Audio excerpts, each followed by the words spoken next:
എന്നുവെച്ചാൽ പലർക്കുള്ളൊരു പ്രശ്നമാണ് ഒരു ട്രേഡിൽ എൻ്റർ ചെയ്ത് കഴിഞ്ഞാൽ അത് പ്രോപ്പറായിട്ട് ടാർഗറ്റ് എത്തുന്നതിൻ്റെ മുന്നേ എക്സിറ്റ് ആവുന്നത്, അല്ലെങ്കിൽ സ്റ്റോപ്പ് ലോസ് എത്തുന്നതിൻ്റെ മുന്നേ എക്സിറ്റ് ആവുന്നത്, ചെറിയ ലോസും ചെറിയ പ്രോഫിറ്റും കാണുമ്പോൾ എക്സിറ്റ് ആവുന്നത്.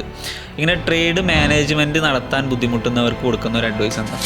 ഇങ്ങനെ ചെയ്ത് കഴിഞ്ഞാൽ അത് നമ്മുടെ money management, risk management effect ആവും. എങ്ങനെ പോയാലും നമ്മൾ ലോങ് ടൈമിൽ എന്തായാലും പ്രോഫിറ്റബിൾ ആവില്ല. ഇതിനെ ഓവർകം ചെയ്യാൻ വേണ്ടിയിട്ട് നമുക്ക് എന്തൊക്കെ ചെയ്യാൻ പറ്റുന്നത്? ഇത് നമ്മൾ ട്രേഡ് എടുത്ത് കഴിഞ്ഞാൽ ഓൾറെഡി നമ്മൾ അതിൽ ടാർഗറ്റും SL എല്ലാം സെറ്റ് ചെയ്തിട്ടാണ് നമ്മൾ ട്രേഡ് എടുക്കുന്നത്.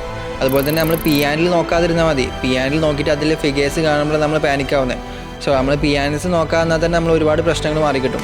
സോ ഒരു ട്രേഡ് എടുത്തു കഴിഞ്ഞാൽ ലെറ്റ് ദ ട്രേഡ് റൺ. അത് ടാർഗറ്റും സ്റ്റോപ്പ് ലോസും നമ്മൾ ഓൾറെഡി ഫിക്സഡ് ആണ്. പിന്നെ ആ ട്രേഡിൻ്റെ ഔട്ട്കം നമ്മൾ അക്സെപ്റ്റ് ചെയ്യാൻ വില്ലിംഗ് ആയിട്ടാണ് ഇരിക്കുന്നത്. അതെന്തോ ആയിക്കോട്ടെ എന്നുള്ളൊരു മൈൻഡ് സെറ്റ് നമ്മൾ ക്രിയേറ്റ് ചെയ്തെടുക്കണം. സോ അത് SL ആയിക്കോട്ടെ അല്ലെങ്കിൽ ടാർഗറ്റ് ആയിക്കോട്ടെ. ടാർഗറ്റ് അടിച്ച് നമുക്ക് അധികം ആവേശവും വേണ്ട, SL അടിച്ച് നമ്മൾ വിഷമിക്കേണ്ട ആവശ്യമില്ല. കാരണം നമ്മൾ പ്രോപ്പറായിട്ട് മണി മാനേജ്മെൻറ്റും റിസ്ക് മാനേജ്മെൻറ്റും ചെയ്തിട്ടാണ് ഓരോ ട്രേഡ് എടുക്കുന്നത്.